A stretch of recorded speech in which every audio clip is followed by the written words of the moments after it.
Aquí con unas pues larvas chuecas ahí. Ya estamos transmitiendo, Alex. Listo, mundo, adelante. Gracias. Buenas tardes, tengan todos ustedes, buenas noches en Ciudad de México y sureste de México. Un gusto estar nuevamente con ustedes, empezando el año con dos temas muy interesantes, núcleos y bión y ensilados biológicos como alimentos complementarios para acuacultura. Me acompañan, como siempre, mis compañeros del Grupo Todo Acuícola. Pablo Rivera. ¿Qué tal, Pablo? Buenas tardes. Bueno, perdón, buenas tardes a todos, saludos, buenas noches. ¿Qué tal? Alejandro Arellano, buenas tardes, buenas noches. Buenas tardes, mundo.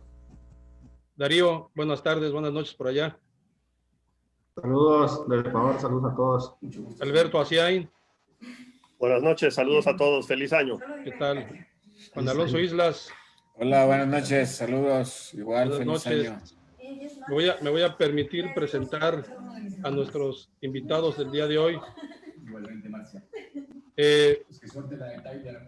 Al médico veterinario zootecnista Francisco Joel Sánchez Sánchez.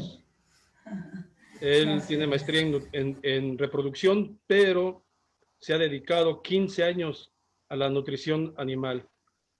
Médico Francisco, muy buenas tardes, gracias por estar con nosotros. No, las gracias, yo les doy las gracias a ustedes por la invitación. Muy bien.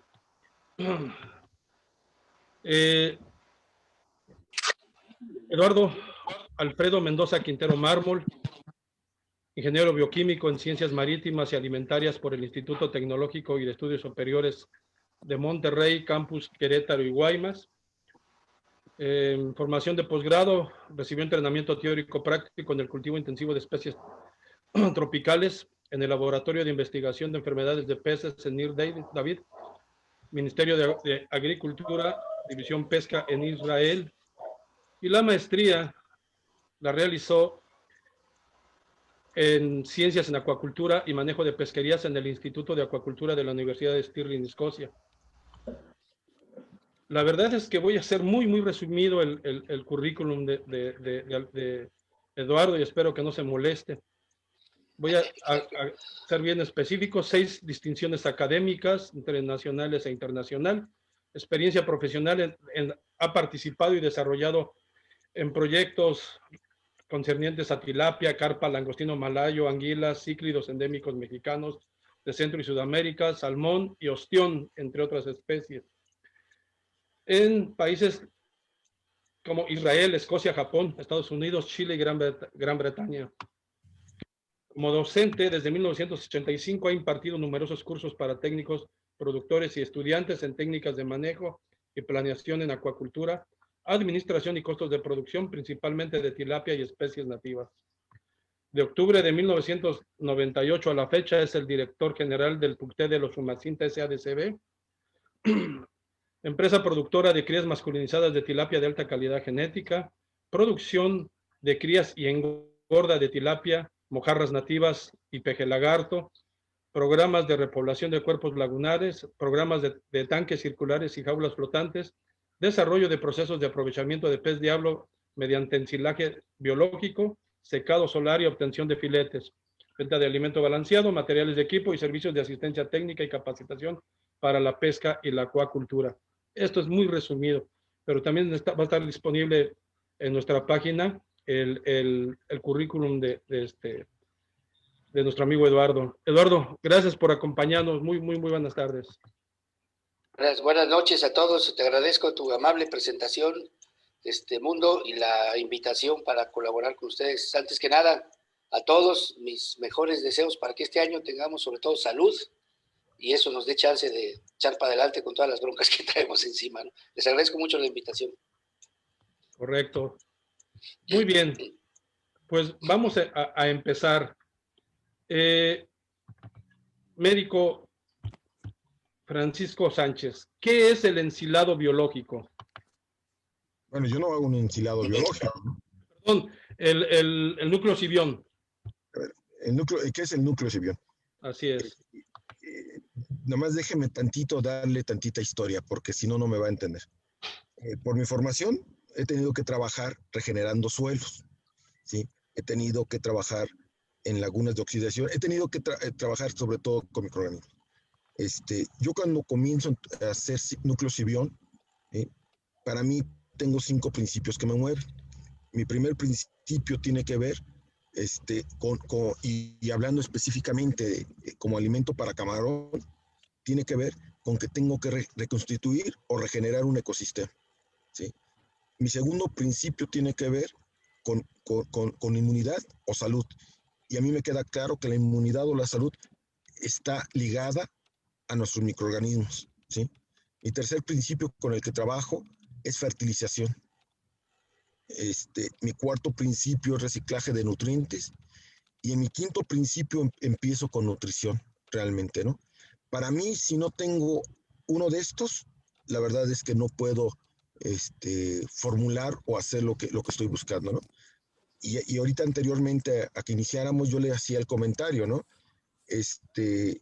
Empezando porque todo el alimento que utilizamos o que ustedes utilizan para sus especies, mucho, en un gran porcentaje, ¿sí? No tiene, el camarón no lo puede conocer como un sustrato natural.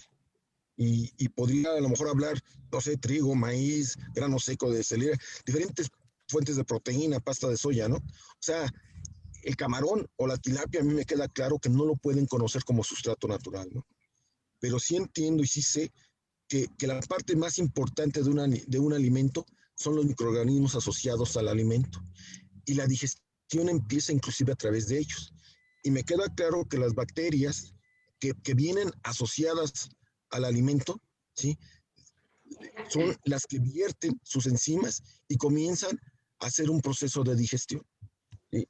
Y posiblemente, y yo le explico con mucha gente, esto es como destapar un refresco, ¿no?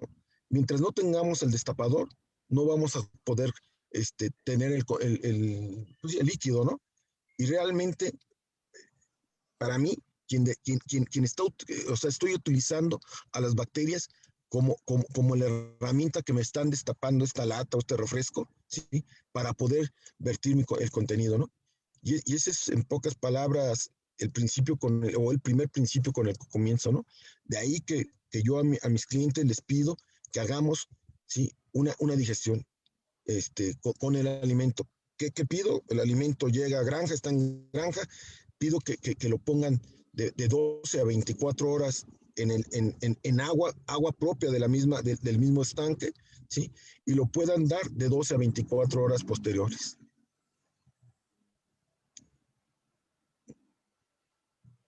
No sé, ya. Darío, ¿tienes alguna pregunta?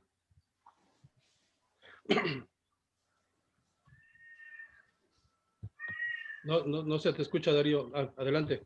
Sí, estaba revisando el audio, disculpa. Le entendí como que su base no hace cereales, que prácticamente está buscando algo más relacionado con la biota natural, ¿no? Me gustaría saber... Mire, no, es que sí, yo utilizo, o puedo utilizar maíz, o puedo utilizar trigos, o puedo utilizar, o sea, finalmente cuando estamos haciendo una ración, un balanceo, ocupamos prácticamente 3 cosas, ¿sí? Una fuente de energía, una fuente de proteína, ¿sí? Y minerales o vitaminas, ¿no? Claro. Yo no tengo problema, ¿sí? Porque al igual como puedo utilizar harinas de arroz, o puedo utilizar trigos, o puedo utilizar maíz como fuentes de energía, también como fuentes de proteína puedo utilizar o utilizo pasta de soya, granos secos de destilería, pastas de canola, ¿no? A mí lo importante, ¿sí? o lo verdaderamente importante de mi alimento tiene que ver con microorganismos y minerales. Yo más o menos manejo sobre 200 diferentes tipos de microorganismos diferentes. No le miento, yo no sé qué hace uno o cada uno, ¿no? Pero me queda claro que todos ellos me ayudan a generar un resultado, ¿no? Una pregunta entonces, ¿qué es nucleosimión? ¿Es un alimento? ¿Es un alimento ensilado? ¿O una base de biota natural? Bueno, es que si usted me lo pregunta como tal, bueno, tengo entendido que el doctor Eduardo va a hablar sobre ensilados, ¿no? ¿Cuál es la diferencia? Pues a lo mejor yo le diría que quizás sí, a lo mejor también lo mío es una cosa ensilada. No me gusta como tal, porque para mí el término de ensilaje ocuparía yo, primero, antes que nada, quitar oxígeno. No sé en lo que vaya a exponer el doctor, porque sí me queda claro, y yo me dedico a hacer silos, yo más o menos ensilo con mis clientes arriba de 3,000 o 4,000 toneladas por ciclo, ¿sí? Y me queda claro que uno de los principios es quitar oxígeno, ¿no? Entonces, no lo sé. Lo que sí le puedo decir en cuestión a mi alimento es que yo utilizo los microorganismos como la parte principal hacia donde yo quiero dirigir el alimento. Y no nomás eso, yo a través de mis microorganismos genero intermediarios metabólicos. Y para mí la parte más interesante es la producción de intermediarios metabólicos. Médico, en este caso, usted dice que no sabe qué hace cada microorganismo del bioma que utiliza.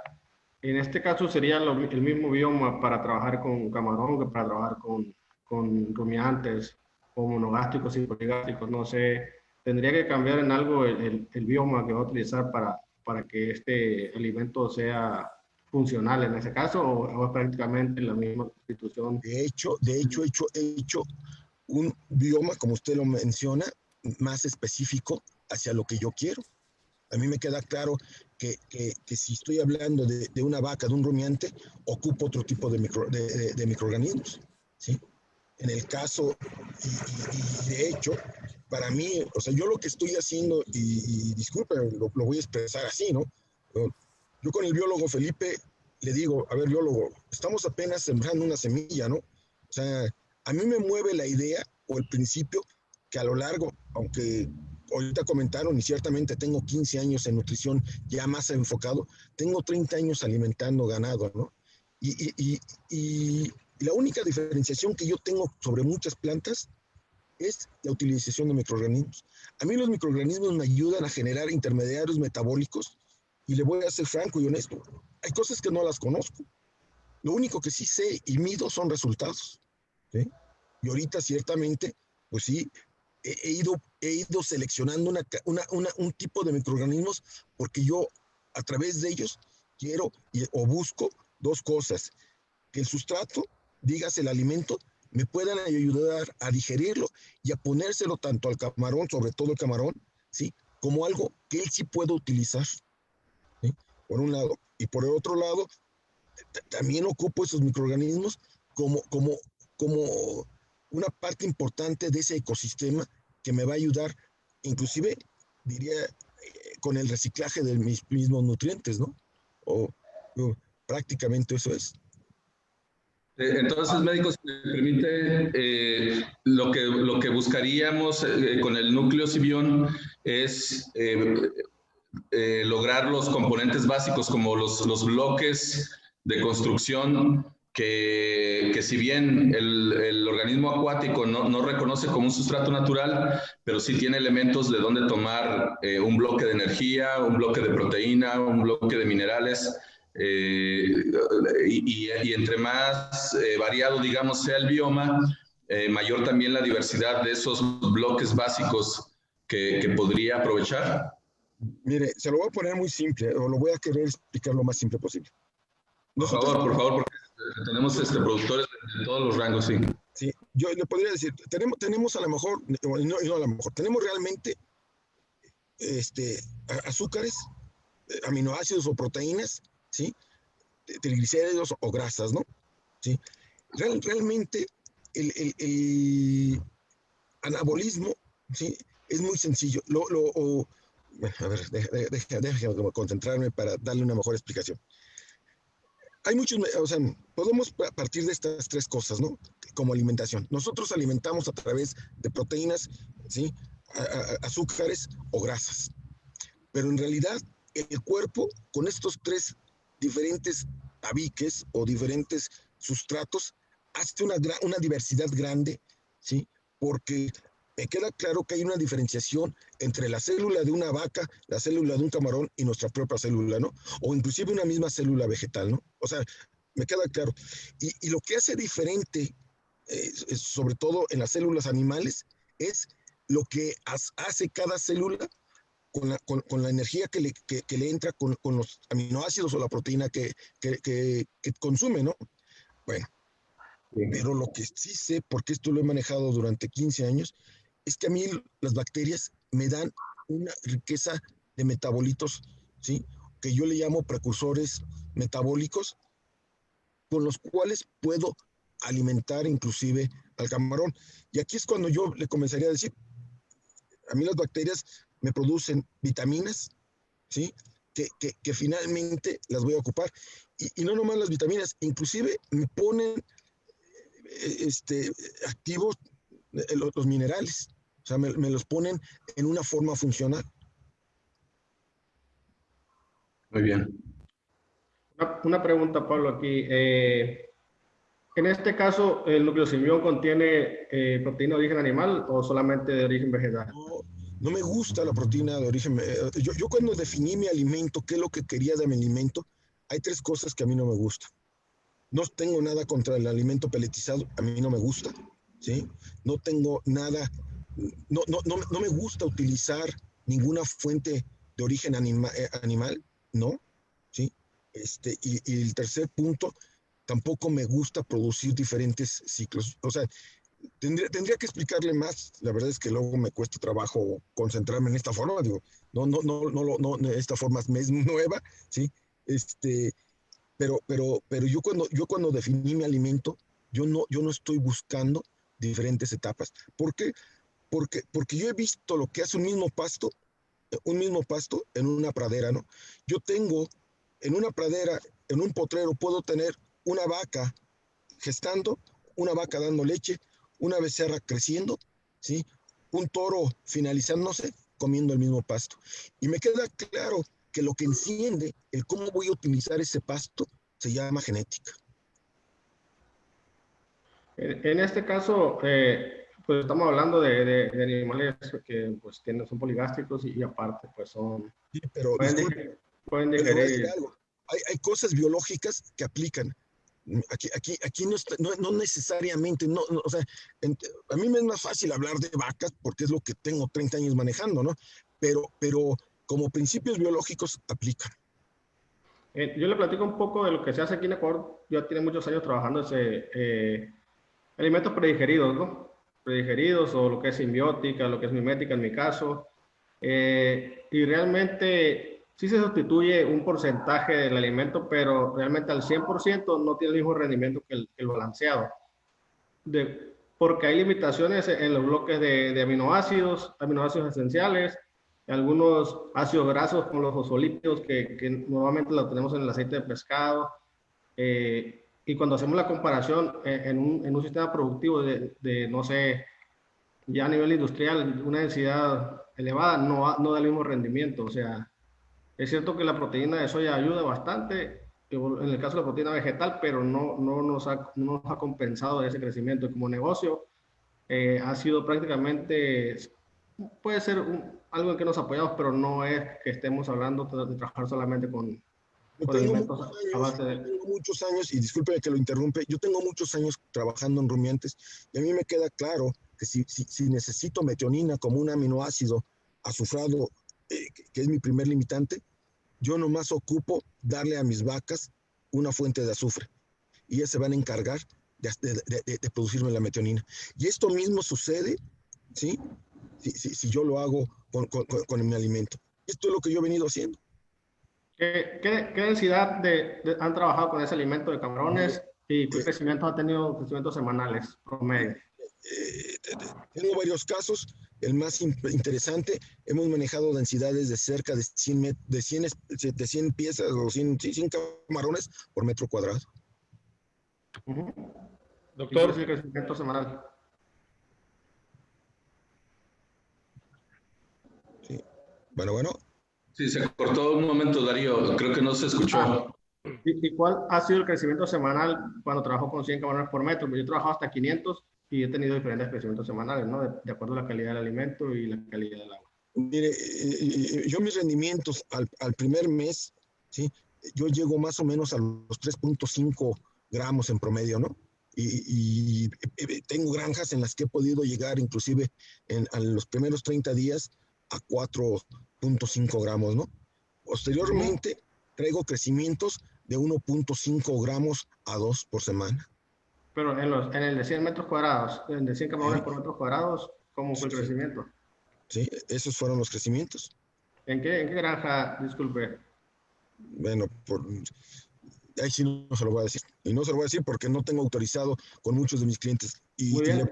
No, déjame explicarle, porque lo de menos es de que lo diga y no lo sostenga. No, y sí me es importante explicárselo. Porque lamentablemente hay otras empresas que si saben que me está comprando, el día de mañana no le van a vender. O sea, lamentablemente... Oiga, perdón, doctor. ¿Bajo qué condiciones se debe de manejar el núcleo Xibion? Me refiero, ¿es lo mismo en aguas cálidas que en aguas templadas o que en aguas frías? A ver, ¿en qué condiciones? Yo lo vengo manejando en varias granjas con diferentes calidades. Y a mí me queda claro, porque eso es importante, y qué buena pregunta, ¿sí? A mí me queda claro que no tenemos el alimento universal. Luego nosotros creemos que tenemos alimentos universales, ¿no? Inclusive, una de mis primeras preguntas cuando yo comienzo a trabajar con algunas gentes es que al menos en lo que yo conozco, en lo que yo sé, cualquier rancho con más de 1,000 vacas o una engorda con más de 1,000 toros, ahí en ese lugar hacemos un alimento especial, ¿no? Yo preguntaba el por qué es que no vamos definiendo, porque el alimento no me resuelve el 100% de mis problemas, ¿no? Ahora, y contestándole, sí, a mí me queda claro que si yo estoy presentando un producto, tengo que cubrir un margen muy grande. Y afortunadamente he podido resolver en muchos diferentes ecosistemas, he tenido resultados. Sí cambian, son diferentes, pero precisamente ahí es donde yo me vuelvo a apoyar de microorganismos. Los microorganismos me empiezan a trabajar, inclusive... Vamos, hay cosas en las que yo le cuestionaba al biólogo Felipe y le decía, oiga, biólogo, es que ocupamos comenzar a entender, y yo lo quisiera plantear así, una acuicultura más ecológicamente amigable, o no sé cuál sea el término aquí, ¿no? En donde tenemos que entender que una de las riquezas que a mí me da mi ciclo una vez que lo he terminado es la calidad de microorganismos. O sea, a mí se me hace absurdo, ¿sí? Vamos, en un suelo agrícola, que después de haber tenido una gran cosecha, metamos un arado y una rastra, ¿no? Cuando lo más importante que ya nos dio fue la producción de microorganismos, que son los que me van a volver a ayudar a nutrir a mi planta. Y en ese mismo principio yo trabajo con mi alimento. Y el manejo del núcleo es lo mismo para camarón, para langostino, para tilapia, para bagre, para trucha. No. Yo realmente, yo me metí a la tilapia porque la gente con camarón lo utilizaba. En el camarón y en el langostino tengo resultados interesantes, ¿sí? Por la forma en que se alimentan. En la tilapia no. En la tilapia lo utilizo y yo a mis clientes les pido que lo utilicen de un 10 a un 20%, nunca más de eso, ¿sí? En donde lo único que les voy a ayudar es a tener un ecosistema más amigable para su tilapia, en donde inclusive la parte más importante es el reciclaje de todos sus nutrientes y básicamente los problemas de amoníaco. Creo que lo que acaba usted de responder viene a solucionar muchas dudas, sobre todo con acuacultores productores de peces, con tilapia, bagre, etcétera. Acaba usted de destacar y dejar bien claro, solamente un 23% del núcleo Xibion es lo que se va a utilizar en la dieta diaria. Y eso es muy bueno que señale ese punto. Entonces habremos de aprender a manejarlo bajo esos criterios. No, sí, perdón, ¿cuál sería la causa de que en tilapia se pueda trabajar solamente el 30% y en camarón el 100% en el supuesto de esto, ¿no? De que esto pasara. La forma en que se alimentan. ¿Cuál es la diferencia? Pues la forma en que se alimentan. La forma en que se alimentan. se alimentan de dos formas totalmente diferentes. Inclusive la tilapia yo reconozco que se ocuparía un alimento peletizado. Cuando yo he peletizado mi alimento y lo he dado en la tilapia, funciona muy bien. Y lo voy a explicar así. Una tilapia ocupa la torta completa, ¿sí? Y discúlpeme que lo diga así. Si usted llega y pide una torta de jamón, a cada mordida usted está comiendo una parte proporcional de esa torta, ¿no? Tanto el bolillo, la mayonesa, el jamón y todo lo que le haya puesto, ¿no? No quiero decir que el camarón no lo hace, pero el camarón sí tiene esa capacidad de no necesariamente irse comiendo la torta completa. La puede ir comiendo por partes y le va, pues sí, le va a terminar nutriendo y le va a terminar ayudándose a desarrollar. La tilapia, ¿no? Interesante. Normalmente, en el caso de nosotros, los ensilados funcionan más en tilapia que en camarón, más cuando son de origen vegetal, ya que la tilapia tiene un intestino mucho más largo que lo que es el camarón, y el tiempo de residencia o el proceso enzimático es más eficiente en tilapia que en camarón. En camarón es muy rápido el proceso de alimentación, de que entra a la boca y que sale, ¿no? A nosotros sí nos ha funcionado lo que es mimética, pero compartido combinándolo con alimento balanceado, y muy efectivo solo cuando tenemos densidades bajas. Solamente cuando tenemos densidades bajas y que producimos bastante alimento vivo, como zooplancton, ¿no? que se estimula bastante. Aquí me contradice un poco eso con lo que usted comenta, que la tilapia no funciona solamente 30% y en camarón sí, y con otro es totalmente diferente, ¿no? Pero pues hay que ver cómo está constituido el núcleo simbión, a diferencia de lo que hacemos aquí, ¿no? Si uno podía compartir una ficha técnica, sería excelente para poderla ver, pues, o sea, para poderla verla físicamente, no sé. ¿No? Con gusto, si me dan en unos días, con todo gusto les hago llegar una ficha técnica en donde le puedo sí explicar el que a mí, para mí, y sí quisiera dejarlo claro, lo mío tiene que ver con microorganismos, ¿sí? Y minerales. A mí me queda claro y lo voy a explicar nuevamente lo más simple y sencillamente que puedo. Ahorita estoy en mi camioneta, ¿no? Y mi camioneta puede traer gasolina y puedo tener todo, ¿no? Pero si las bujías están mojadas, nomás no va a encender, ¿no? Y a mí está la parte más importante, ¿no? Los minerales. Finalmente tengo 30 años dándome cuenta que una ración en una vaca, ¿sí? No me gustan los cerdos, pero cuando he tenido que trabajar con cerdos, ¿sí? La única realmente diferencia brinca, ¿no? En cuanto a minerales y microorganismos. Una pregunta, médico, me llama la atención. No sé si tengas datos, por ejemplo, de las cargas que has logrado manejar en el caso del camarón con el núcleo simbión. ¿A qué cargas has llegado a la cosecha en tus ciclos?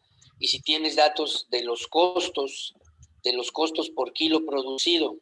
Lo que menciona Darío es muy interesante porque probablemente hay un rango de carga en el que tu núcleo va a funcionar de manera excelente y después de ahí ya no. Entonces sería muy interesante que nos compartieras cuáles son las cargas que has tenido, los rendimientos en kilos por metro cúbico, toneladas por hectárea que has tenido con las engordas de camarón, y cuál ha sido el costo de producción utilizando el núcleo de ustedes comparado con lo que sería el costo con un sistema tradicional. No sé si tengas ese dato. Y lo mismo sería para el caso de las tilapias. En el caso de las tilapias no tengo información porque realmente ahí nomás lo ocupo en una cantidad mínima, ¿no? En el caso del camarón sí le puedo decir que mis clientes me han dicho que tienen de un 30 hasta un 40% menos en sus costos, ¿sí? Y lo que sí sé es de que bueno, lo más que he tenido son 100 piezas por metro cuadrado. El rango o la media está más o menos por encima de las 50 piezas, ¿sí? Y tengo entendido por ellos que cosechan, bueno, hacen primero una precosecha y luego la cosecha final, prácticamente por arriba de los 14 a 16 gramos, ¿no? Gracias. Muy bien. Vamos a dar una pausa con usted, médico. y vamos a pasar a platicar con Eduardo. De antemano, gracias, muchas gracias. No se me desconecte, médico, seguimos porque todavía sigue una segunda ronda. Gracias por el momento y pasamos con Eduardo. Gracias, médico. Eduardo. Sí. Sí. A ver, dime, perdón. Sí, no, uno de los temas que nos han estado pidiendo mucho es el tuyo, el que vas a impartir, a platicarnos el día de hoy. Traes alguna presentación, si eres tan amable, empezarla a compartir y vamos platicando al respecto. Sí, claro, muchas gracias. Mira, rápido les voy a compartir, no sé si la están... Sí, sí se está viendo.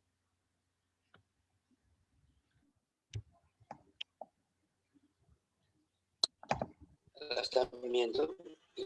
De ya algunos años de trabajo con la cuestión del ensilaje.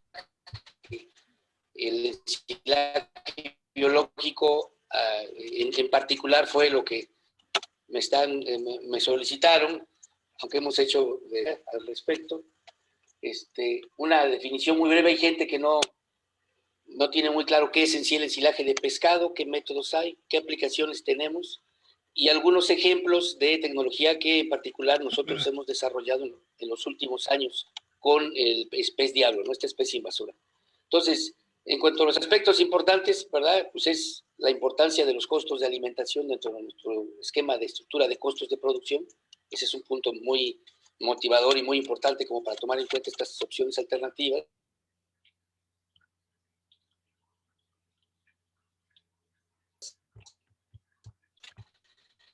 La otra es no aprovechadas, que nos están generando un problema de confinamiento, de desecho y que tienen un alto valor nutritivo que puede recuperarse a través del ensilaje. Ahora, esto del ensilaje de pescado, por ejemplo, los países nórdicos, comercial como fuente de alimentación animal, ¿no? Entonces, en el sector de nosotros, definitivamente considero que sí puede ser no nada más una fuente de ingresos, sino también una fuente de mejora nutricional, de sustentabilidad y de sustentabilidad para nuestro sector, ¿no? Eso es algo muy importante. Sin embargo, no todo es miel sobre, como dicen, ¿no? O sea, en nuestro país no tenemos nosotros, por ejemplo, una cadena productiva comercial de ensilaje o de nutrientes semilíquidos. Esa es una limitante. No hay redes de distribución, no hay redes de proceso adecuadas. Y también falta mucha difusión sobre la tecnología que existe, que repito, es de hace muchos años. Yo hice mis primeros ensilajes en el 82 con fauna de acompañamiento de camarón para hacer dietas para camarón. Y pues estamos hablando ya de algunos años, ¿no? Y también hay mucho desconocimiento sobre los beneficios nutricionales y sobre todo usos alternativos que puede tener los ensilajes, ¿no? Entonces decíamos, ¿qué es este ensilaje? Pues es el procesamiento, en este caso, de pescado entero, partes o residuos, que se hace a través de enzimas proteolíticas en un medio ácido. Y lo que obtenemos es un producto líquido pastoso que tiene varias condiciones muy interesantes, que es altamente nutritivo y altamente digerible. No nada más tiene un valor nutritivo alto. Acordemos que un producto puede tener una proteína muy elevada y una baja digestibilidad. En este caso, el ensilaje tiene las dos condiciones, un valor nutritivo muy alto y una alta digestibilidad. Y en el caso del ensilaje biológico, hay una aportación muy importante de minerales que están en un estado orgánico, que son altamente aprovechables. La otra cosa es que el ensilaje biológico es de muy bajo costo y que no requiere refrigeración para su conservación. Entonces, son algunas de las ventajas. ¿Qué tipos de ensilajes hay? Está el ensilaje químico, que normalmente se hace con ácidos inorgánicos o ácidos orgánicos. La mayor parte de los ensilajes que se hacen comercialmente e industrialmente para fines alimenticios utilizan este método, ¿no? Entonces, y está el ensilaje biológico, que es de lo que voy a platicarles un poquitito más, que básicamente es una fermentación láctica dirigida. Nosotros con el tema del pez diablo llegamos a empezar a hacer ensilajes porque tenemos muchos años haciendo repoblación de cuerpos lagunares, lagarto, tilapia, etcétera, y tratando de promover lo que son los códigos de pesca responsable promovidos por FAO ya hace algunos años. Entonces, en ese enfoque de los códigos de pesca responsable, una una premisa es que uno debe abordar los problemas que hay. Entonces, en el caso del pez diablo, como especie invasora, seguramente muchos de ustedes saben que está causando un daño muy grave a los ecosistemas, pues era una llamada de atención obligada, una variable obligada que requería atención, por un lado, por el daño que está causando al medio ambiente, a la flora, a la fauna, todo, y por otro lado, por el valor nutritivo muy alto que tiene la especie. Entonces, nosotros nos concentramos en el ensilaje biológico porque precisamente diseñamos una metodología que pudiera ser llevada a cabo a nivel de traspatio por pequeños productores, ya que no hay una infraestructura, como decía yo, no hay una cadena de valor para una cuestión industrial, ¿no? Entonces, dentro de los usos es que puede ser utilizado como un concentrado, puede ser utilizado como un suplemento, que seguramente puede ser que también utilice el médico o algunos que están haciendo otro tipo de esquemas de alimentación multitróficos, ¿sí? Y también puede ser utilizado para elaboración de dietas de peces y crustáceos, como en el 82, yo estuve trabajando con los doctores Polter y el doctor Ojeda, en lo que fue investigación profesional, para estar haciendo ensilaje químico de fauna de acompañamiento del camarón, que en ese entonces había un convenio de México con la ODA de Gran Bretaña, y los doctores Polter traían toda esa tecnología de ensilaje. Entonces se hizo ensilaje con la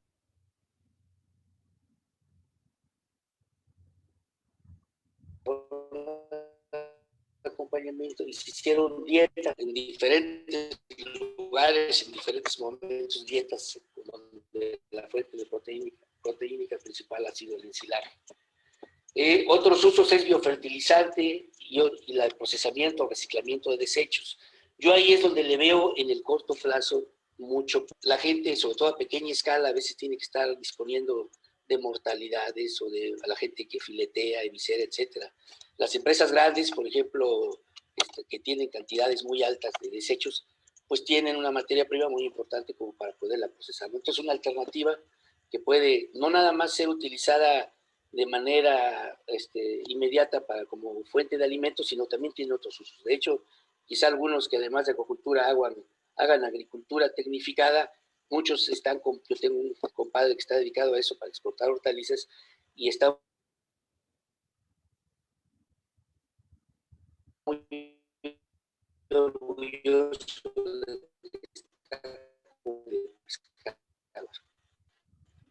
enriquecido, ¿no? Entonces, hay muchos usos en el caso del ensilaje.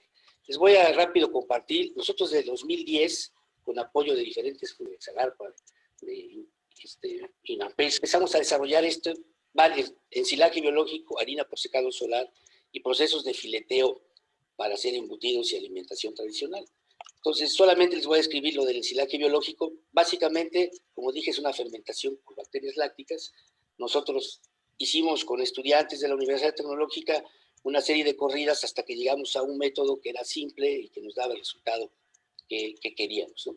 Entonces, básicamente, lo que hacemos es un proceso de lavar, degollar y desangrar. En este caso decidimos, el pez diablo es una especie que tiene una cantidad de sangre mayor a la mayoría de los peces. Entonces decidimos eliminar la sangre porque la sangre, como ustedes saben, se oxida muy rápido y no quisimos que eso nos fuera a contaminar el proceso de ensilaje, ¿no? Fuera de ahí utilizamos todo completo, no se quitan ni las vísceras, ¿no? Nada más se degolla y se muele, se pesa, se le agregan melaza, vinagre y yogur natural en las proporciones que están indicadas, ¿verdad? Se tapa y se mezcla por 2 semanas y listo. Ya tienes un producto altamente nutritivo que puedes almacenarlo. Déjeme decirle que nosotros tenemos de los primeros ensilajes todavía algunos frascos y están en perfectas condiciones, ¿no? Quizá un poco deshidratados por el tiempo, ¿no? Entonces, es un proceso muy simple, ¿verdad? Para hacer el ensilaje. Nosotros eso es lo que estábamos buscando. Hay opciones para hacer de manera industrial el ensilaje, por supuesto. Nosotros mismos como empresa, desde hace varios años tenemos interés en montar una planta de tipo industrial, ya con un ensilaje más comercial, un ensilaje químico, pero no puedes tú dejar a pequeños productores o a gente a nivel de traspatio que estén manejando ácidos inorgánicos que son cáusticos, que son delicados de manejo, o ácidos orgánicos que son caros. Entonces nos fuimos por este proceso simple, ¿no? Básicamente un molino de los que hay en todas las comunidades, recipientes plásticos y una especie invasora que está generando muchísimo problema, ¿no?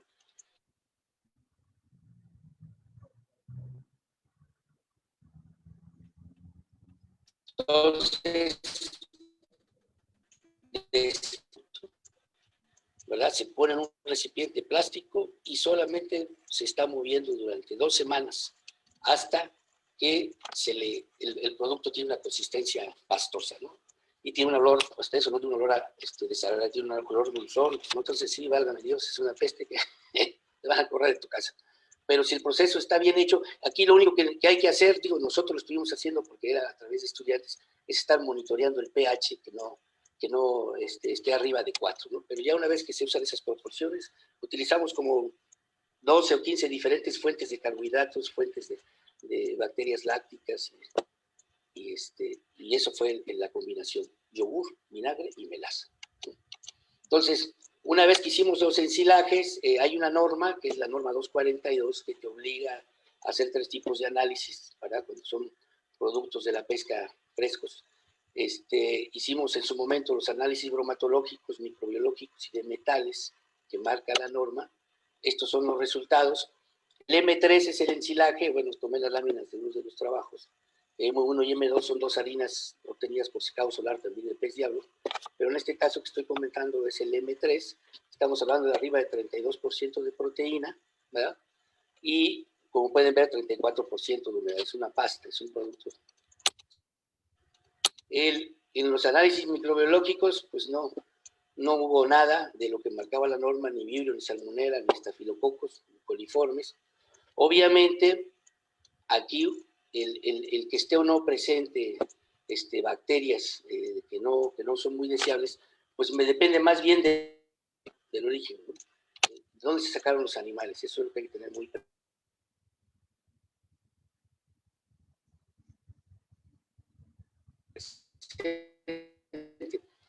Hay por ahí al pez diablo, pues hemos encontrado gente de alguna manera preocupado por la capacidad de acumular metales pesados. Nuevamente en un medio con presencia de metales pesados, pues lo van a acumular, ¿no? No es una característica exclusiva del bicho, ¿no? Entonces aquí vemos los resultados, en ninguno de los casos se rebasó el límite máximo que marca la norma. Esos son resultados, nosotros los hicimos en su momento en el laboratorio de Boca de Veracruz,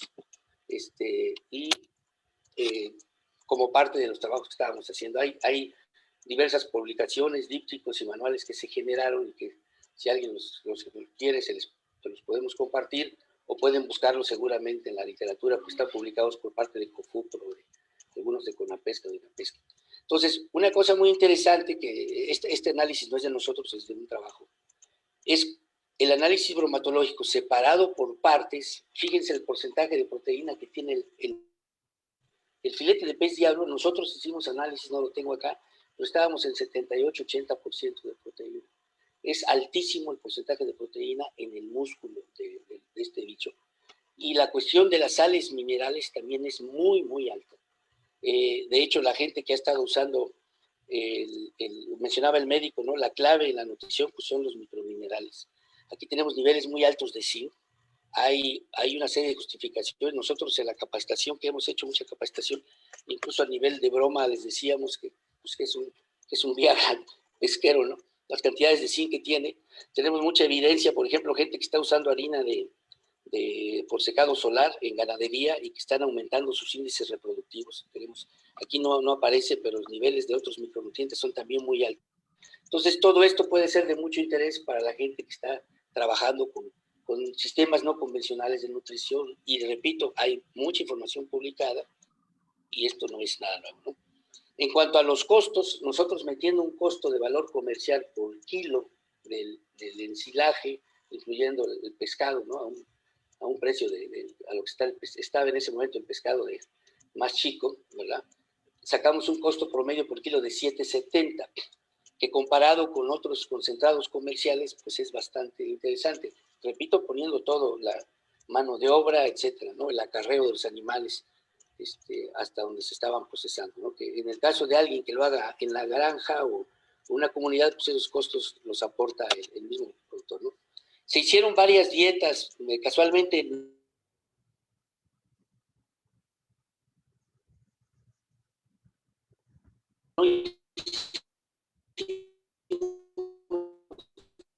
dietas para hace muchos años, pero en este caso no hicimos dietas para tilapia por el tema de la ganado y para aves y cerdos, ¿no?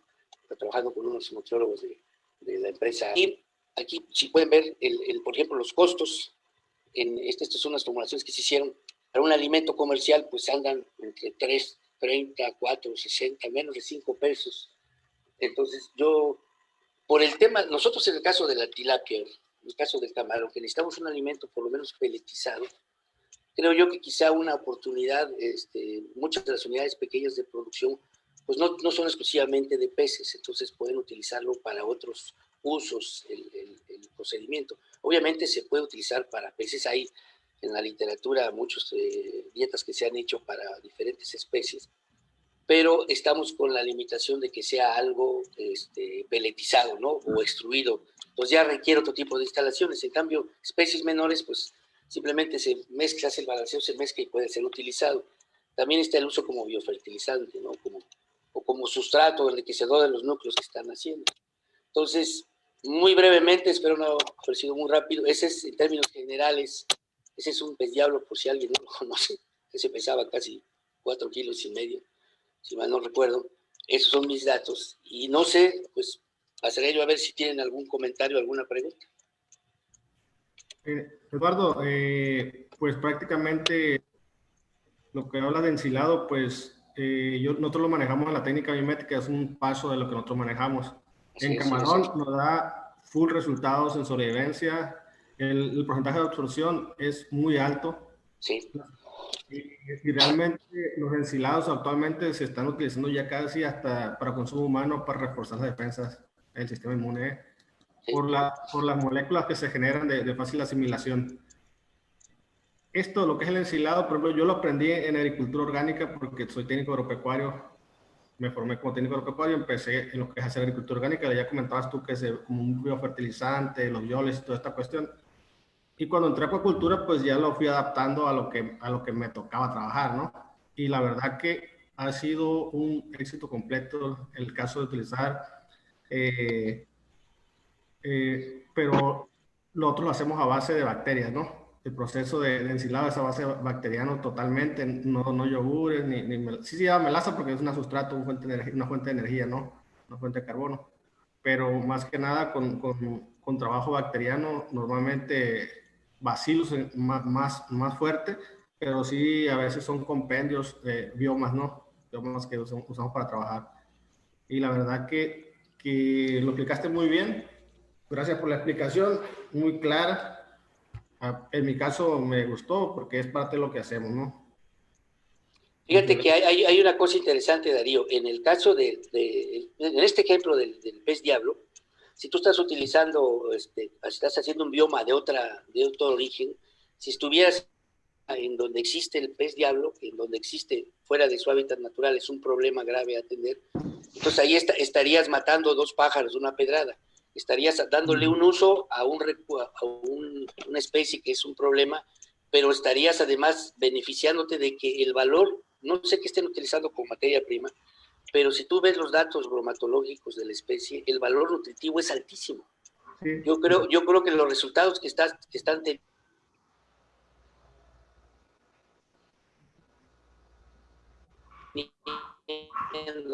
los biomas que están haciendo, si fuera la base del ensilado, el pez diablo, ¿no? Que va concentrando y tiene que generar una estructura, por ejemplo, en el caso de las sales minerales, tiene que generar una estructura corporal muy robusta. Entonces tiene esas bombas de sodio y potasio que tienen las succiones, son muy, muy potentes. Entonces tienes una cantidad de minerales altísima en el organismo. Y eso cuando lo conviertes en una fuente de alimento, pues obviamente tiene un resultado muy importante. Yo creo que si tuvieran la oportunidad de utilizarlo, y esa es una de las intenciones de compartirla, creo yo que tendría mejores resultados. Ve el perfil nutricional y seguramente vas a encontrar cosas muy interesantes ahí. Oye, Eduardo, Sí. Para el caso de productores pequeños, ellos obviamente no van a tener un pez diablo disponible, ¿no? Pero estamos hablando, pensemos en que están allá en la zona rural, alejados, y que tal vez el único material de desecho biológico que tengan es biológico de origen animal, sean las vísceras, escamas, etcétera, de la tilapia que estén cultivando o del bagre que estén cultivando. Ese desecho lo pueden utilizar para elaborar su ensilado biológico y sea sea suministrado a otras tilapias o a otros bagres según la especie que estén cultivando. Sí, mira, el proceso se puede utilizar con cualquier fuente de producto. Es decir, en este caso, bueno, los trabajos estuvieron muy enfocados en el pez diablo por la importancia que tiene como especie invasora. Y no sabíamos el valor nutritivo tan alto, pero ya luego se enriqueció con eso. Pero lo puedes hacer con mortalidad de tu misma granja, lo puedes hacer con los desechos de viscerado, de fileteado. Los nórdicos, yo tuve hace años oportunidad de visitar una empresa de ensilado en Dinamarca muy grande, y cuando llegas a esa instalación, tú ves un área industrial de, no sé, de 2.000 o 3.000 metros cuadrados, y solamente 100 o 200 son lo que están usando para hacer el ensilado. Lo demás son tolvas que con maquinaria estivan, donde todos los desechos del fileteo y del procesado de peces marinos los ensilan y los utilizan en el periodo de invierno para suplementación animal. Entonces, en realidad el proceso se hace con cualquiera. Puede ser especies no comerciales, puede ser vísceras, puede ser desechos de fileteado, desechos de empacado, cualquier materia. Obviamente, el proceso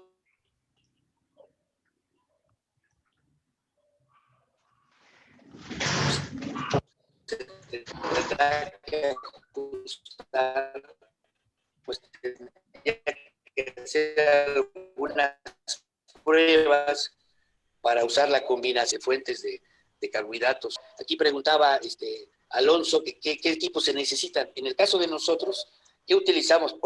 Se necesita un molino de nixtamal que utiliza la gente en todas las comunidades. Aquí en la zona del sureste tienen un molino porque muelen el maíz para hacer tortilla, aquí lo muelen para hacer pozol, para tomar, etcétera, ¿no? Es un molino del que existe. Recipientes plásticos, una balanza y los ingredientes. Y párale de contar. Eso es lo que se necesita. Tú agarras el producto, lo lavas, ¿verdad? En el caso del pez diablo le quitas la sangre por lo que comenté previamente. En el caso que sean vísceras o mortalidad o lo que sea, pues no habría ese problema. Simplemente el chiste es que lo muelas, lo piques y luego lo muelas lo más fino que te permita el molino para que todo el proceso de digestión se facilite. Ya una vez que está molido, con las fuentes de ácido que vas a utilizar o con los ingredientes que vas a utilizar, y lo pones en un recipiente plástico tapado. Y una vez al día lo que vas a hacer es mezclarlo, homogenizar la pasta y volverlo a tapar. Y en 2 semanas tú vas a tener un producto que va a estar semilíquido con un olor, no un olor fuerte a pescado, sino domina el olor de la melaza en el caso que se use la melaza, y que ya va a estar disponible y que va a tener una gran utilidad como fuente nutritiva porque están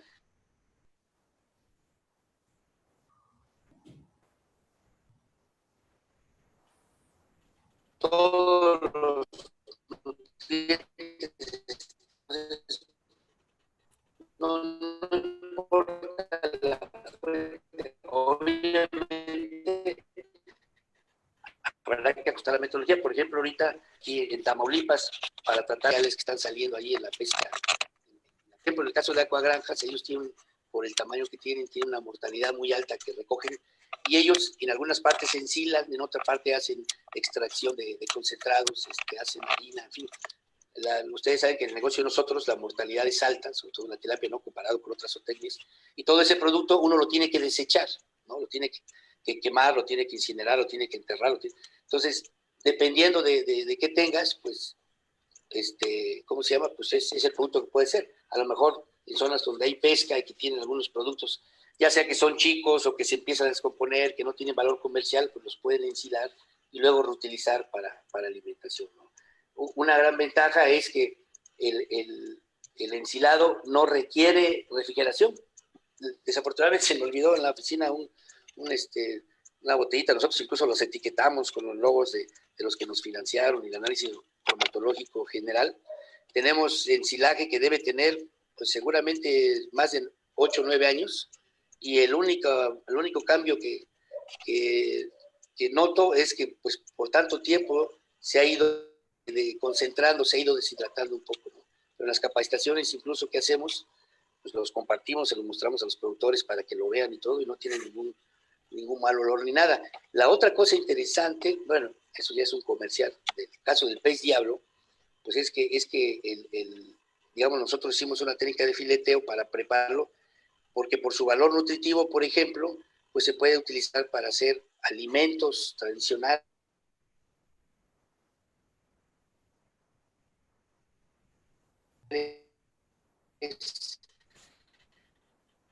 dirigidos a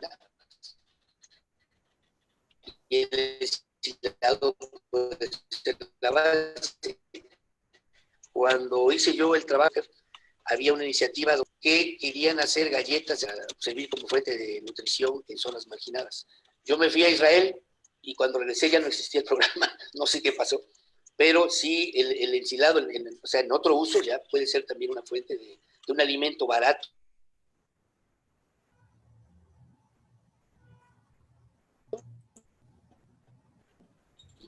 Y de alto valor. No sé si haya alguno. Sí, sí hay preguntas. De hecho, pasamos ahorita a la sección de preguntas que están haciendo la gente que nos está siguiendo por Facebook y por este medio también. Jorge Romero Granados pregunta, para los productores de baja escala, menos de 15 toneladas al año, ¿estos procedimientos ustedes los ven redituables? Médico Francisco. Sí, inclusive voy a comentar algo que me pareció muy interesante de lo que hace el doctor. Vamos, son principios con los que yo comencé a trabajar anteriormente. Y yo inclusive a lo mejor me gustaría nomás comentarle al doctor que realmente quien le está dándole esa, pues, que el pez, pues, que dijo, bueno, el pez no se le echa a perder, es que está produciendo bacterias ácido lácticas. Y a mí, y la verdad es que me gustó mucho lo que expuso el doctor, o sea, es parte de lo que yo busco y de lo que yo hago. O sea, porque inclusive ahí hay una digestión real. Es muy interesante ver la cantidad de proteína que está manejando, ¿no? O sea, y ciertamente a lo mejor el único punto en donde yo no me queda muy claro es el hecho de que tengan que destapar el bote que él comentaba, ¿no? Entonces, ahora, y contestándole usted, no, precisamente lo que yo he diseñado es antes que para los grandes productores, es para los pequeños productores, o sea, de ahí inclusive el mismo costo de mi alimento, ¿no? O sea, y es por eso que me niego a utilizar otra fuente de proteína o proteínas de origen animal, porque lo encarecería. O sea, ciertamente Darío, cuando me comentaba o me preguntaba, pues sí, o sea, yo sí entiendo que tengo un máximo, ¿no? Pero a mí me queda claro, yo al menos en 30 años de vida profesional, me queda claro que nosotros ganamos sobre las utilidades, o sea, no ganamos sobre los costos, ¿no? O sea, la utilidad es una resta entre lo que gastamos para producir, lo vendimos, a lo que le llamamos utilidades, ¿no? Eduardo, ¿quieres comentar algo en relación a la misma pregunta?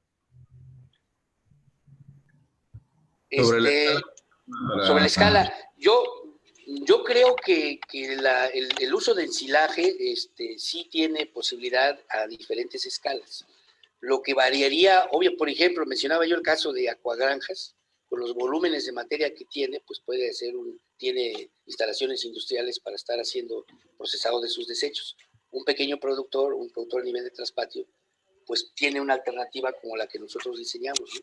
Yo creo que sí existen las escalas de trabajo. Obviamente no hay una receta única, una metodología única. En este caso, el proceso como tal creo que se puede adaptar, y en su caso, pues tendría que adaptarse o a la especie o al tipo de desecho que quiere procesar, y obviamente a la escala, ¿no? Un ensilaje industrial, pues normalmente es del tipo químico, porque es la forma más fácil de hacerlo, y un ensilaje de baja escala normalmente es del tipo biológico, pero sí hay las opciones. No sé si hay una pregunta aquí de Juan, no sé si aprovecho y la contesto. Pregunta de que si hay un ensilado de ciclo continuo. Pues no, ahora sí que no entiendo, Juancho, muy bien la pregunta, sí. Pero se refiere, pero digo, el ensilaje tiene un proceso, 14 días y está listo. Y ya una vez que tú lo tienes el producto, el proceso terminado, lo puedes almacenar sin necesidad de refrigeración. No estoy seguro si te refieres a si el ensilaje siga teniendo digestión y degradación. Probablemente sí hay cierto nivel de actividad bacteriana después de eso, pero por lo menos hasta donde nosotros hemos medido, a los 14, 15 días el producto está ya terminado, y de ahí, años después, no se ve que tenga mayores cambios, salvo la deshidratación que mencionaba yo. Juan, ¿Puedo hablar? Juan. Sí, Adelante, Juan. Sí, mira, en muchas ocasiones alguna granja que visera todos los días, ¿no? Vende al menudeo, tiene el desperdicio diario, continuo, ¿no? Entonces, para poder juntar un tambo de 200 litros para hacer un ensilaje, pues te tienes que esperar una semana, sí, y ya se echó a perder todo, ¿no? Entonces, yo pensaba en que se pudiera ir metiendo al ensilaje el producto fresco. Eso es el ciclo continuo que yo pensé. Pero bueno, ya me respondiste, pero me gustaría saber tu opinión. Gracias. Ya te entendí, Juan. Sí, mira, ahí realmente yo creo que habría que, no tengo ningún dato de algún tipo de ensilaje así continuo como mencionas. Ahí yo creo, obviamente, pues habría que hacer la corrida, habría que ver, lo veo de dos formas, ¿no? Si me permite, yo lo único que le recomendaría, si usted quiere hacer un ensilaje de ciclo continuo, póngale suero de leche. Puede conservar con suero de leche. Ahí tenemos mucho ácido láctico. Eduardo y Juan Reta, fue el que preguntó, ¿verdad? Sí. Sí hay reactores de ciclo continuo, sí hay bioreactores de ciclo continuo, pero para este caso realmente pues lo haces como tipo bioreactor, como los digestores de drenaje, por ejemplo, se hacen como ese tipo que tenga una entrada ciega para que no tome aire. Sí hay, y sí se puede, lo único que hace es que tienes que revolver a colocar la fuente de carbono para que se vuelva a iniciar el proceso de digestión. Excelente. Tienes que estar muy calibrado. Entonces, normalmente para un proceso pequeño es mejor hacerlo de a poco, ¿no? O sea, un discontinuo o uno que nomás se abre y se cierra, porque si lo haces continuo ya es para un proceso industrial, pues ya cuando los bioreactores de proceso continuo se utilizan cuando vas a algo comercial, en una escala ya que es un negocio, ¿no? Sí, Eduardo, me gustaría preguntarte algo, si me permiten. ¿Hay algún problema o ha habido alguna información referente a la alimentación de tilapia, por ejemplo, con ensilado de tilapia? Te pregunto porque como estuviste en el Reino Unido, ya ves que fue muy famoso el caso de las vacas locas. Entonces, hablaban de la misma especie. No sé si hay alguna información en ese sentido de alimentar animales con ensilados de su misma especie. Mira, no tengo yo ningún dato en particular con el ensilado de tilapia para alimentar tilapia. Obviamente está el cuestionamiento que puede tener o no fundamento de que estar alimentando con la misma especie, ¿no? Aquí el tema es que después que entra a la digestión, ya no es, aunque el origen sea lo mismo, ¿estás de acuerdo? Ya hay un proceso bacteriano de transformación. Claro.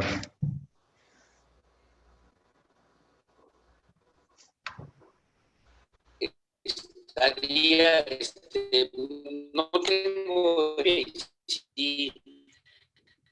que creo yo que a lo mejor un uso comercial de eso tendría, no estoy muy seguro, pero pues cambia completamente la materia prima, ¿no? Quizá en el caso de pequeña escala, yo creo que la más está hacia aprovecharlo como núcleo, como promotor de nutrientes, como bioma, en fin, que para un alimento en sí, sobre todo si tienes que peletizarlo. Nosotros en su momento, en el caso del camarón, no tienes que extruir el alimento, no es peletizado es suficiente. Pero en el caso de tilapia, pues sí, lo más práctico es que sea extruido, entonces ahí ya entras en otra escala necesaria para que puedas tener un extrusor, ¿no? ¿Cuánto cuesta un extrusor? Pero en el caso concreto de lo que me comentas, no tengo ninguna información, pero yo creo que es un cuestionamiento muy válido, ¿no? De aceptación, ya no tanto sino del consumidor o del usuario, ¿no? Estar comiéndose el proceso de su misma especie, ¿no? No sé. Sí, muy bien, muchas gracias, muy claro. Una pregunta de José Santos Martínez. ¿Cómo calcular la dieta con los predigeridos núcleos y bión en tilapias? ¿Hay alguna tabla guía? No tengo realmente una tabla como tal. Yo les he pedido a mis productores que hasta los primeros 30 días puedan utilizarlo, e inclusive ahí por encima del 50%, porque lo que hemos visto es que la mortalidad es prácticamente cero. O sea, bueno, si la hay, es muy poco, es 1 o 2%, ¿sí? Y que gradualmente, por eso en un 50%, y gradualmente a partir de los 30 días lo vayan bajando, ¿no? Y vuelvo a repetir, ¿en qué valores? Pues en valores en función a su estanque, ¿no? Y el estanque es el que va a determinar, o sus niveles de nitrógeno es el que va a determinar cuánto vamos a ocupar, ¿no? Porque finalmente lo que yo busco es que los niveles de nitrógeno sean los más bajos posibles, ¿no? Entonces, comienzan a subir, ponemos un poco más, porque realmente lo único que voy a hacer es capturar ese nitrógeno en una forma orgánica, en la forma elegante. ¿Cómo lo capturo? Pues dentro de un microorganismo, ¿no? Digo, ese es para el caso de tilapia. Ok. No es pregunta, es comentario. De Jorge Romero Granados, que estaría bien que proporcionara una tabla guía, doctor, de cómo utilizar el producto. Yo creo aquí que una sugerencia de nuestra parte es que, como hace rato le decía, comentábamos, nos regale usted una ficha técnica o material informativo de cómo prepararlo, cómo utilizarlo, y con mucho gusto lo subimos en nuestra página para información del público en general. Cuente con ello, y igual sí, pero también yo le pediría mucha observación. A mí me queda claro que ninguno, o sea, y vamos, tengo 30 años al final de cuentas trabajando con animales, ¿no? Y me doy cuenta que cada granja o cada lugar es totalmente diferente, ¿no? Entonces, o esa variabilidad, yo lo único que quisiera es que entendiéramos, ¿sí? Que tenemos que saber medir, o lo que yo le llamo mis indicadores biológicos, ¿no? O sea, ¿por qué lo voy a hacer? O cuánto voy a poner, ¿no? O sea, no podemos, o sea, me niego, y sí me niego, porque es una cuestión biológica, es una cuestión viva, ¿no? Y sí me niego a decirle a rajatabla, es tanto, ¿no? Lo que ocupo del productor es mucha observación y saber, sobre todo, identificar lo que yo le llamo mis indicadores biológicos, ¿no? Ok, esto quiere decir que yo, por ejemplo, como productor que somos de tilapia, si queremos empezar a utilizar el núcleo Cibión, mucho ayudaría proporcionarle a usted como técnico de la empresa cuáles son las características de mis parámetros físicos, químicos y biológicos de la granja. Dos cosas que a mí me dicen mucho de lo que está sucediendo en su estanque, ¿sí? Amoníaco o nitrógeno y oxígeno. Con esas dos cosas puedo comenzar a darme un panorama de dónde estamos, ¿no? Sí, Okay. Prácticamente. Volvemos a a lo que muchas veces hemos comentado, ¿no? Cada granja es un traje hecho a la medida. Precisamente. Sí, o inclusive mundo, cada ciclo, cada estanque, ¿no? Pero, médico, hay un punto que al principio comentamos y que me parece muy, muy interesante, y que es básicamente el núcleo Cibión. Entonces, perdón mi insistencia, pero sigo con esta duda. Es como un generador de bioma, digamos, es decir, que la nutrición en sí vendría de la biomasa generada por este núcleo, o vendría de la digestión de esta biomasa de los componentes que lo conforman. Mire, el hecho del núcleo Cibión está a que yo inicialmente lo que yo hago era mandarle a mis clientes algo o sea, algo muy pequeño, ¿no? Ejemplo, ¿no? En lugar de mandar, o sea, yo prefiero hacer de 1 tonelada de alimento, prefiero yo hacer 100 kilos, el 10%, y que esto se lo agreguen a lo suyo, ¿no? ¿Sí? De ahí comienza el término núcleo, ¿no? Finalmente, de comenzar a hacerlo así, pero mis clientes no me terminaban de entender. ¿Por qué? Pues a lo mejor soy yo muy malo para explicar las cosas, ¿no? Bueno, el nombre se le quedó como núcleo Cibión, ¿sí? Pero en realidad, ¿qué es? En realidad es un compendio de microorganismos más minerales. La nutrición no puede estar desligada una de otra, ¿sí? Y lo único, y para lo que yo ocupo mis microorganismos es un poquito, y me gustó mucho la ponencia del doctor Eduardo, ¿sí? Porque realmente es una forma de que podemos reutilizar algo que posiblemente está perdido, ¿no? Y yo comienzo con esto. El valor más importante de nuestro alimento, ¿sí? La parte más importante de nuestro alimento ni siquiera es la cantidad de proteína o de energía, ¿sí? O de grasas que pueda tener el alimento, ¿sí?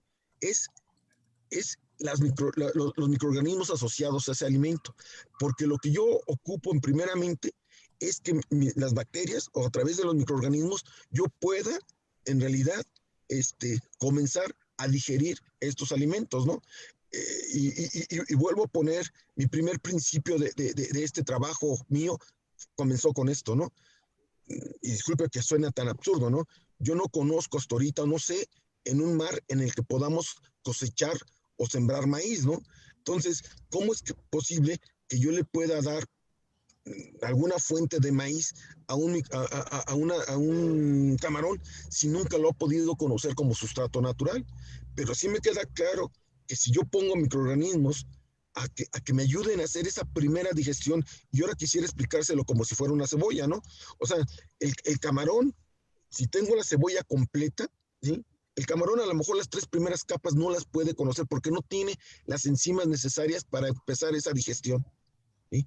Pero si yo le ayudo con microorganismos y le quito esas 3 primeras capas, el camarón ya puede comenzar a partir de la 4ª capa a nutrirse de ello. Muy bien. Médico, no sé, yo tengo una pregunta. Disculpa, Pablo. Adelante, sí, Pablo, adelante. Adelante. Bueno, adelante. Médico. Ok, listo, Pablo, gracias. Médico, yo tengo una pregunta. Y entonces, si usted no hace el ensilado anaerobiamente, como en el caso de lo que comentó Eduardo, que es lo que normalmente hacemos la mayoría, ¿no? También se trabaja un poco de ensilado, un poco más aerobio, se podría decir, pero el trabajo no es, en mi experiencia, no es tan fuerte, no usan tantas enzimas. ¿Cuál es el proceso que tiene usted para poder llegar a ese núcleo Cibión que llega a digerir esos nutrientes que usted tiene en su alimento? Precisamente por eso es que yo hablaba de microorganismos. En el caso de lo que hace el doctor Eduardo, sí, al final de cuentas, él está haciendo, primero, ¿por qué el hecho de la melaza? O sea, ¿por qué utilizo la melaza en el proceso, no? Pues porque realmente lo único que estoy ocupando es un azúcar, porque me queda claro viendo su análisis bromatológico que no tengo el azúcar suficiente para producir ácido láctico. Y realmente lo que está conservando en el caso del pez, no me acuerdo del pez, el nombre del pez, es ese ácido láctico, ¿sí? Bueno, pero esa nomás es una parte. Yo lo que hago es que meto una serie de microorganismos porque, no sé, a ustedes les gusta el nombre simbiótica, pues o sea, me puede gustar el nombre, ¿no? De simbiótica. Yo quise utilizar el término predigerido, ¿sí? Porque inclusive en su momento el biólogo Felipe me decía que sustrato de masa microbiano. A mí no me gusta el término, me gusta más el término de predigerido, porque realmente lo que yo estoy buscando es hacer una digestión primaria a través de los microorganismos. Ok, pero en el caso, usted comentó que no era anaerobia, pues normalmente las digestiones primarias se hacen anaeróbicamente. No sé si usted está haciendo una digestión aeróbica en este caso. Ese es el caso del núcleo simbión. En mi caso, personalmente, siempre lo hago prácticamente anaerobio y cuando quiero hacer, ¿cómo le puedo decir?, el doble de microorganismos, que me enfoco en el microorganismo y no en el resultado, lo hago aeróbicamente normalmente para tener crecimiento exponencial. En su caso, usted comentó que no era anaerobio cuando Eduardo Mendoza le comentó que era algo similar, ¿no? Ahí es donde tengo mi duda. Le voy a decir algo. Yo hace mucho tiempo comencé a tener un conflicto entre que si es anaeróbica o aeróbica, ¿no? O sea, a mí me queda claro que las bacterias como tal hay más una digestión anaeróbica porque realmente no utilizan oxígeno como el absortor final, ¿no? O sea, porque finalmente, y sí, si usted lo quiere, lo podemos ver así, finalmente quiere o sea, podría ser una fermentación. Pues, a lo mejor, quizá realmente lo primero que estoy haciendo realmente es una fermentación. Lo único que sucede es que con la cantidad de microorganismos que yo le pongo a mi alimento y los minerales, ¿sí? Entonces puedo tener una velocidad más grande. ¿A qué voy? A que y lo voy a explicar así, ¿no? O sea, si yo voy no sé, a mover 1000 tabiques, si soy yo solo, pues me puedo tardar todo el día, ¿no? Pero si viene usted o 3, 4, 5 gentes más, es obvio que me voy a tardar menos, ¿no? Y para mí lo más importante es, en función a los microorganismos, o sea, ellos me ayudan a comenzar esa primera digestión. No le voy a decir que como, o sea, ciertamente, ¿sí? Yo también ese medio anaeróbico o facultativo lo estoy logrando porque por eso pido que me mojen el alimento, no que me lo inunden. Lo único que quiero es que lo mojen porque yo ocupo esto para comenzar a despertar, por decirlo de alguna forma, a mis bacterias. Muy bien. Alberto Asiain, adelante con tu pregunta. Muy amable, gracias Mundo. Bueno, primero felicitar y agradecer a Francisco y a Eduardo por traer este tema a la mesa, ¿no? Creo que hay mucha necesidad de difundir este tipo de experiencias y hay mucho interés. Y yo le quisiera preguntar a Eduardo, porque él conoce, también tiene antecedentes de lo que hemos trabajado en el colegio desde hace también muchos años, más de 30, con sistemas integrados de producción. Y ahorita que nos comentaba la experiencia del ensilado de pez diablo, lo que nos acabas de compartir, Eduardo, me detonó, pues, ¿no? en la memoria, y es lo que quisiera escuchar tus comentarios. Cuando hablamos de producción a pequeña escala, que creo que es cuando más se puede justificar la elaboración a nivel finca de los propios alimentos, nos enfrentamos a un asunto de que a veces cae uno en el error de creer que porque tienes a la mano ciertos insumos y tú los vas a preparar, no te cuestan. Sabemos que aunque te regalaran todos los ingredientes que vas a utilizar para elaborar tu alimento, aunque fueran regalados, o sea, que el costo de oportunidad fuera cero, el acarreo cuesta, el tiempo, y eso se asocia a la mano de obra para prepararlo, también cuesta. Entonces, creo que, al menos esa es nuestra experiencia en Veracruz, que a menos que tu costo de oportunidad por disponer de los insumos sea muy bajito o tendiente a cero, y tu costo de oportunidad de mano de obra, es decir, que no tienes otra manera de tener un ingreso, no tienes un empleo como jornalero o otra forma, y tu costo de oportunidad de mano de obra es muy bajito o cero, se puede justificar, porque a lo que nos hemos enfrentado es a una cuestión de escala. Cuando tú dices, bueno, sí, voy a requerir entonces para alimentar media tonelada de pescado, voy a requerir tantos ingredientes, y te das cuenta de que ya para para poder cumplir esta demanda de alimento, requieres más de lo que podías tener de poquito y te obliga a llevártelo de otro lugar. Entonces, yo no sé si en la experiencia tuya, en la parte de costos, lo presentaste muy rápido, me gustaría después poder conocerlo más a detalle. ¿Se dieron cuenta a partir de qué o hasta qué escala puede ya ser rentable para un productor? Te lo digo porque tal vez en la audiencia haya muchas personas que ahorita se están imaginando, bueno, yo voy a hacer mis propios alimentos, pero no deben de perder de vista que hacer sus propios alimentos también cuesta. Y a veces a nosotros nos ha pasado que cuando ya le echas números, resulta que por el acarreo, el manejo, el almacenamiento, el tiempo que le dedicas a la gente para elaborarlo, te salió más caro que un alimento comercial. Entonces, no sé si nos podrías comentar un poquito al respecto, Eduardo, te agradezco.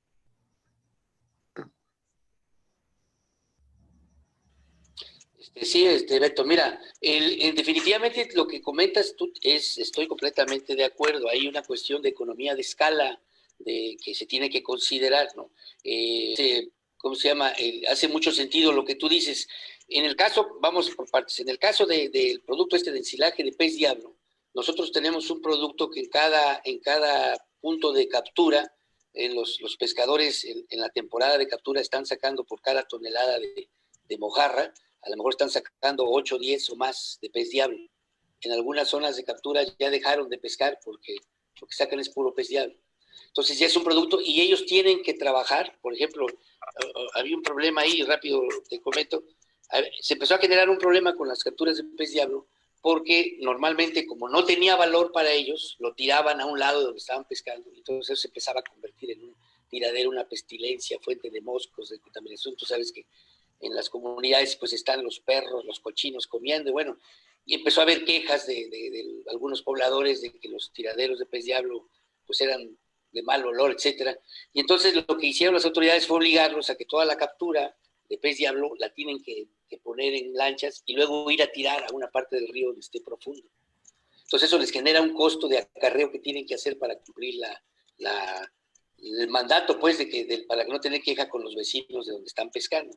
Entonces ya es un producto que está ahí y que de todos modos ellos tienen que, digamos, me ha tocado ver en algún punto de pesca donde 2 lanchas de estas W26 al término del día están llenas de pez diablo y tienen que al remo o con motor llevarlo a una parte profunda del río, a la laguna, para tirarlo ahí. Entonces ahí es un insumo que está ahí. Esa fue una de las primeras alicientes para poder uso y un aprovechamiento, ¿no? que les generara además un ingreso. En el caso de otro tipo de nivel de escala, un pequeño productor, pues sí, definitivamente tiene que meterle números a lo que va a requerir, ¿no? De si tiene o no tiene, porque pues puede ser el caso. A mí hace muchos años, no sé si seguramente te acordarás que se fertilizaba con gallinaza y con estiércol, les hacíamos caldos de nutrientes, etcétera. Y en el colegio lo hicimos mucho, por ahí de principios de los 80s, ¿no? Y entonces de repente se empezó como a hacer una moda que fertilizar, ¿no? Fertilizar y de repente llegó un productor y estaba comprando la pollinaza, granjas de pollo que estaban como a 100 kilómetros de su granja, ¿no? Le estaba pagando el flete y todo, entonces obviamente eso perdía sentido. Definitivamente es muy importante lo que dices, porque si un productor está interesado, tiene que ver qué es lo que tiene de sus productos, en qué volúmenes, y diseñar o buscar quién le ayude a diseñar, si va a ensilar o va a procesar o lo va a reciclar de alguna manera, lo va a aprovechar, pues hacer una evaluación o diseñar un proceso que se ajuste a su escala y a sus recursos. No tiene sentido. El alimento más barato o la fuente de nutrición más barata es la que tienes a la mano. Ese es un hecho. Sobre todo en una escala pequeña, ¿no? Ya productores más grandes, donde ya pueden tener volúmenes de procesado o de viscerado de cierta cantidad, pues ahí ya, al contrario, se convierte en una estrategia para poder reciclar tus desechos y no tener que estarlos disponiendo de otra manera que te genera un costo, ¿no? Cumplir con la norma, por ejemplo, una granja ya más grande que tenga que disponer vísceras o desechos de procesado, pues tiene que hacerlo de manera adecuada, ¿no? Entonces ahí es donde el ensilaje, pues yo le veo también otra utilización. Además, déjame decirte que hay una cosa muy interesante en el ensilaje de pescado en general y en el ensilaje del pez diablo en particular. todavía hay mucha tela de donde cortar respecto a otros productos que puedan obtenerse del mismo ensilaje, ¿no? Otros que tengan otros usos. Entonces ahí todavía yo creo que hay mucha tela donde cortar. Pero sí coincido contigo, mi estimado Beto, tiene que ser una cuestión adecuada a cada lugar, porque si no sale más caro el caldo por las albóndigas. Una cosa que a mí me gustó mucho cuando la cuestión del ensilaje del pez diablo es porque genera la oportunidad. Dicen que las oportunidades no nacen, sino se generan, ¿no? Genera la oportunidad de abordar un problema ambiental y que te genere un ingreso, una fuente de ingresos o de beneficios, ¿no? Nutricionales, económicos, etcétera, ¿no? Es lo que me gustó mucho en el caso del pez diablo. El problema es grave, como tú sabes. De repente ya no tengo tan claro. Veníamos viendo que venía agudizándose el problema de la invasión del pez diablo, y en los últimos años, no sé si también el cambio climático o no sé qué, veo que ya no ha crecido como venía, ¿no? Pero durante los primeros 8 o 10 años, el deterioro en la pesca, por lo menos aquí en la zona, era de pasar de toneladas de captura de pescado a 0, ¿no? O sea, yo conozco varios lugares que dejaron de pescar porque ya no salía más que pez diablo. Entonces sí era urgente darle un uso a ese recurso. Entonces ahorita eso no lo hemos medido porque ya no hemos estado trabajando con recursos para ese tipo, pero visiblemente parece, o ya llegó a su tope, ya llegó al punto como todas las especies invasoras en donde ya no va a avanzar más el problema, o también está sufriendo los embates del cambio climático, contaminación, etcétera, etcétera. Pues no lo sé, pero sí tiene esa facultad. Y bueno, en las zonas donde todavía hay mucho, pues es una oportunidad porque es un recurso. Además, aprovecharlo nos ayuda a combatirlo, ¿no? O por lo menos a controlarlo. Y es sabrosísimo, comercial aparte, es exquisito, cocinado, no, es muy, muy sabroso, ¿no? Nosotros en los cursos hacemos empanadas y hacemos guisos tradicionales para darle a la raza, porque además la gente, como no lo conoce, pues hay leyendas urbanas que sí es tóxico, que sí es venenoso y que sí es ¿no? Una serie de cosas que incluso hemos tenido algunos comentarios en algunas zonas donde le dan un contexto religioso, ¿no? Que sí, o sea, como ese pez diablo, que sí es correcto, ¿no? Dimos un curso, ¿no? En una zona ahí de Chiapas, con una fuerte presencia de una religión, y un muchacho de preparatorio nos cuestionó que si era correcto comer pez diablo, que no tenía implicaciones de otro tipo, ¿no? Entonces, la única implicación, le digo, es que te vas a poner loco con tantas hormonas en tu organismo. Fuera de ahí no le veo nada malo, ¿no? De hecho, en los últimos años, la gente que ha estado tratando de hacer algo con pez diablo, le están cambiando el nombre a bagre armado, precisamente porque de por sí hay un rechazo porque no se conoce la especie. La gente dice que es feo. A mí me parece un animal estético, ¿verdad? Como medio tiburón, pero la gente dice que es feo, y con la connotación de diablo como que también tiene cierta impacto en el consumidor. Entonces, de unos años para acá, ya incluso en algunos documentos la gente pide que se le denomine bagre armado, ¿no?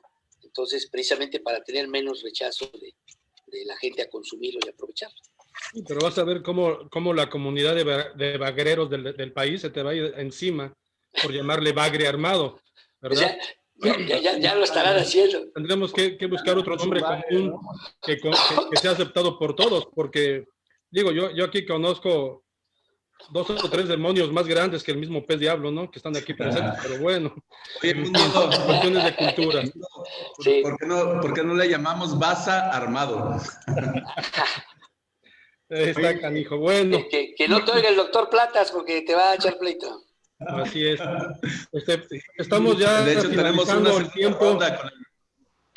Estamos finalizando el tiempo. Pablo, ¿algún comentario?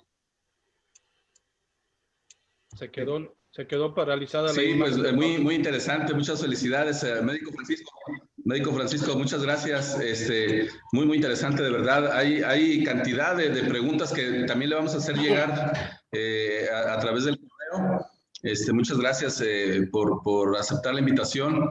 Eduardo, un abrazo, muchas gracias también. La verdad, bien interesante, y me quedo pues con la pregunta y el comentario de nuestro amigo Alberto Aciaín, en el sentido de que hay que buscar esa economía de escala, ver qué es lo más adecuado. Finalmente, pues trabajamos por una eficiencia económica también y hay que ver la capacidad de cada una de las granjas y ver qué se adapta más a cada sistema, ¿verdad? Muchas gracias a ambos, un abrazo y de veras muy agradecido con ustedes.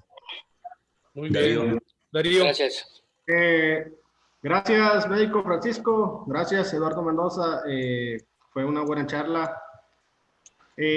Antes de despedirme, quiero mandar saludos a la gente que nos acompañó en Facebook Live, que hicieron sus preguntas. Aquí hay una gente que nos manda saludos. En el caso de Antonio Campos, Manuel González, que ha estado muy activo con las preguntas. José Jesús Reina de Sonora, que él es camaronero. En mi caso, que yo estoy en Ecuador, hay gente de Ecuador que nos está acompañando. Jainer Samaniego, que es ahorita actualmente con quien estoy trabajando. Ricardo Basurto también. Gente de Veracruz también que nos está acompañando. Gracias a todos los que nos acompañaron. Gracias a los ponentes y gracias a mis compañeros panelistas, ¿no? Fue muy... Bueno, les puedo comentar la palabra, muy instructivo, muy buena plática, ¿no? Muy buena charla. Por mi cuenta, muchas gracias y muy buenas noches. Correcto. Alonso Islas, ¿estás por ahí?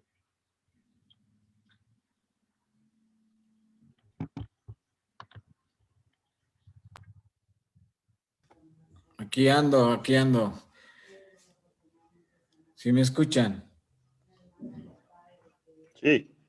Adelante, Alonso.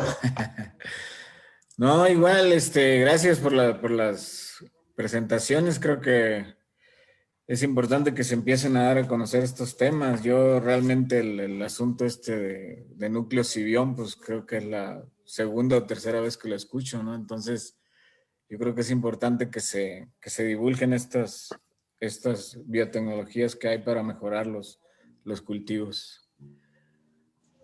Gracias a los dos ponentes. Muchas gracias por la invitación, Mundo, todos, saludos. Muchas gracias, gracias.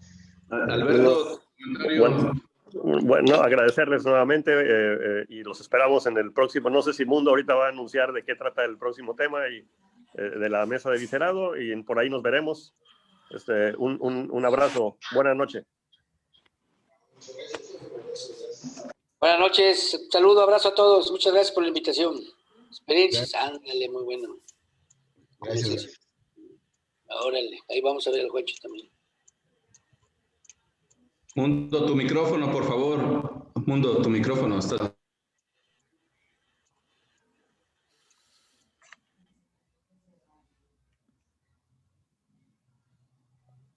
Mundo, tu micrófono. ¿Me escuchas? Parece que Activar tu micrófono, Mundo. está... Sí, ya, perdón. Estoy tratando de subir la imagen para la semana que entra. No la veo. Sí, ya se ve. Ahí la estamos viendo. Ok. Sí, aquí está. Yo no la veo.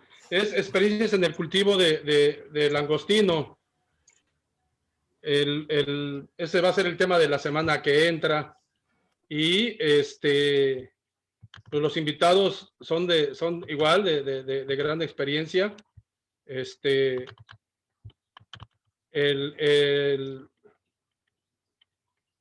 Va a ser el oceanólogo Juan Ramiro Martínez Rangel, productor de acuícola y productor agrícola. Juan Reta, que está aquí presente, que también es el productor de poslarvas de langostino e investigador. Y Jorge Peláez, productor de langostino allá en la zona de Quintana Roo, con mucha experiencia todos ellos. Va a ser un tema muy interesante. Esperemos que estén todos acompañándonos. Pues muy bien, con esto damos por terminada la sesión y nos estamos viendo la próxima semana. Agradezco mucho a los invitados que tuvieron a bien platicarnos sus experiencias, al médico y a Eduardo. Muchas gracias a los dos. Fue muy valiosa la información, muy enriquecedora. Seguramente va a haber más preguntas en estos días y tengo la certeza que, como siempre, estarán dispuestos a dar respuesta. Un abrazo y muy, muy feliz año para todos y sobre todo mucha, mucha salud. Cuídense y acuérdense que en cuanto termine la reunión hay que ponerse el cubrebocas. Un abrazo para todos. Gracias. Dale, saludos, adiós. Saludos. Buenas noches, saludos a todos. Gracias. Buenas Un noches. abrazo. A todos.